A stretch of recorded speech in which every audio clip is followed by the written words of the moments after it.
Question is, will they bring him back? The Wallabies will name a squad tomorrow.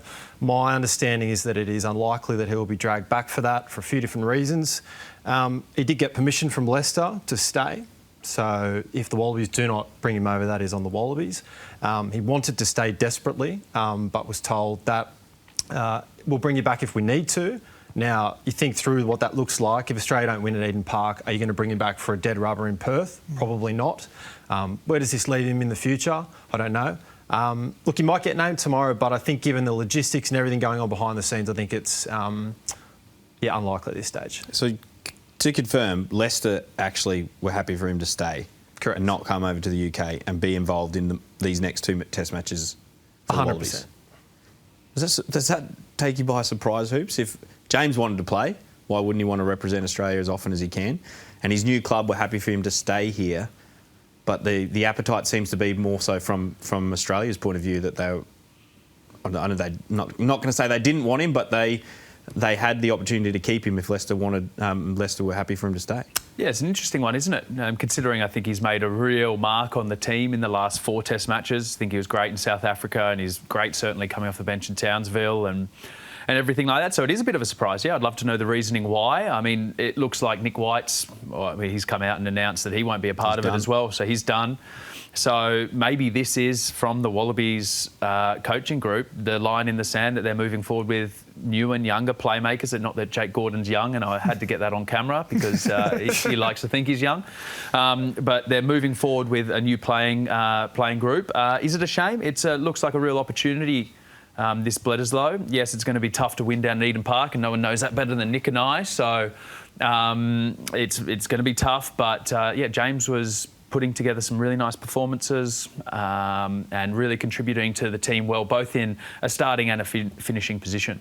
Yeah, I just really liked the way that he was making people around him better. I spoke last week about how, Tom Liner was there, Tana Edmond as well, but just call him Tana. Yeah, Tana. Yep. Strong. That he provided them a real security blanket, and I think that's we've been lacking a lot the last sort of 5 or 6 years. We never really provided these young players with a security blanket so that, Tom Liner didn't probably have his best game in that first South African game, but then... First Argentinian game. Yep. But then he was backed up with a guy coming off the bench with the experience, injected with, Tate McDermott, Belly, that awesome bench.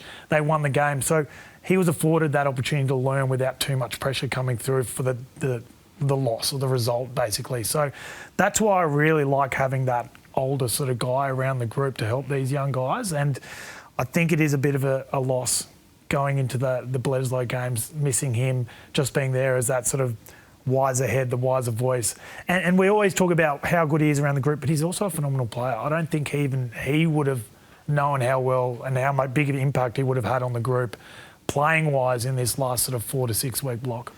Yeah, I was going to say there's a few interesting factors with James. He's sitting there in the UK and wants to come back. He said he would fly back this week to be ready for that game at Eden Park. So he did have a flight on Monday that was booked. Now, that flight could have been moved. He could have stayed here for sure. Obviously, a little bit complicating factors with his dog and his partner getting up there. But, it's in Joe Schmidt's hands at the moment around that. He's available, willing.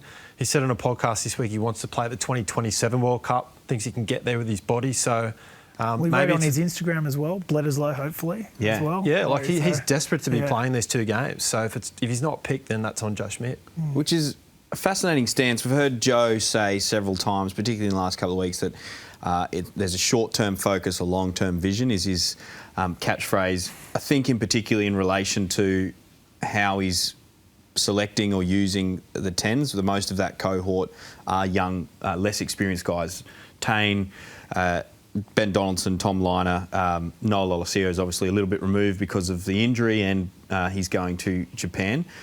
But I want to give Joe credit that he's continued to pick the young guys to start test matches. So he's giving them reps, but he's doing what you've said, Nick, in providing a security blanket where you can turn to an experienced head on game day and they come on for the second half or the last half hour or the last 20. But they're also getting absorbing knowledge from that player during the week. So I'm just really confused why he doesn't want to continue that. Even if he's thinking short-term focus, long-term vision, I'm going to back Tom if Tom Liner's fit for the Bledisloes. I'm going to back Tom to start those 2 test matches, put him in the deep end, big game experience, but keep James around as, you know, an extra resource for learning, an extra experienced player to turn to if and when he needs to. It just seems really odd that it's worked so well and now they're ditching that. Yeah, and to clarify, we're recording this on a Wednesday afternoon, so it could look like a goose if he gets picked and something changes overnight. But interesting that some senior Wallabies have been quoted in the press this week saying, we want James around, we love having him around, experience, had all the stuff you guys talked about. So if he isn't picked, I'm interested to know the trickle-down effect heading into 2 massive games where obviously James has played at Eden Park before. Some young 10s who haven't done that before over there would be a hell of an experience. I want to keep the conversation about James O'Connor going because our next question came to us from Instagram as well, actually direct to your private inbox, Tom, from Rob Plummer, who asked, shortly before Leicester announced they had signed James O'Connor, I read that all 4 Australian Super Rugby teams had passed on his services for next season. Is this true? Hard to fathom considering the lack of experienced 10s in this country.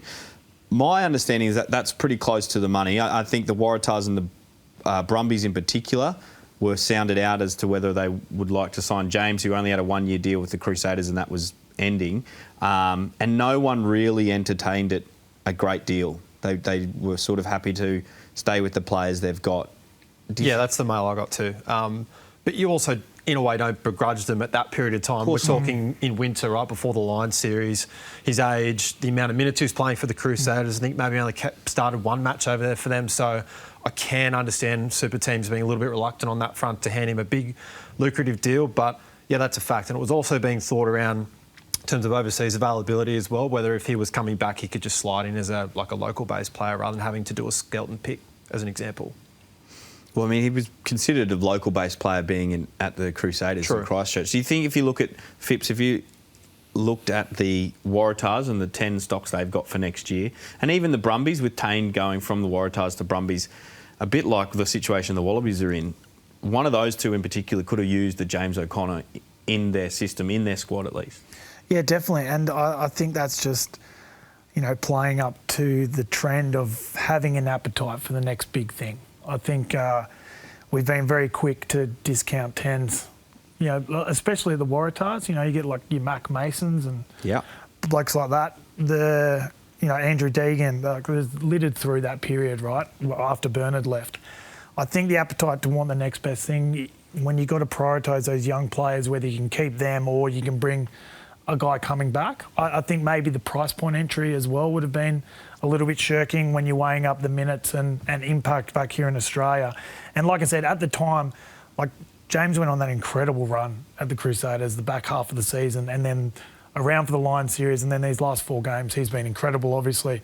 At that stage, that wasn't really being shown week to week at the Crusaders, so that's just what the recruiters at every club probably has to gauge whether they want to get him in or not.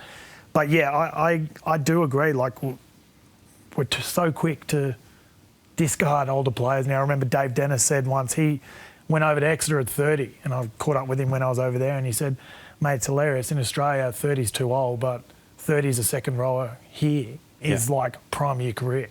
It's like it's whether that's a budgetary thing as well, like the super budgets can't compete with the overseas budgets, and you know clubs are willing to pick players from Australia and bring them over in the prime of their career financially. But yeah, that has always been a big thing with Australian rugby. Like even Whitey's been playing some of the best footy he's played in his entire career, and he's 35, 36. Like players over in England, Wigglesworth, they're winning premierships at 38. Ben Young's, he just finished at 38. You know, Sexton, he's just finished at 39. Like the experience you get and the technology around keeping your body together and being able to back up week in, week out is, you can draw that age out longer and longer now. You're still playing yourself. I know you're recovering from a knee injury, but you've still got a couple of years left on a contract. So you're, an example of someone who's still playing into their mid-30s. I don't mean to harp on about your age there, Fang.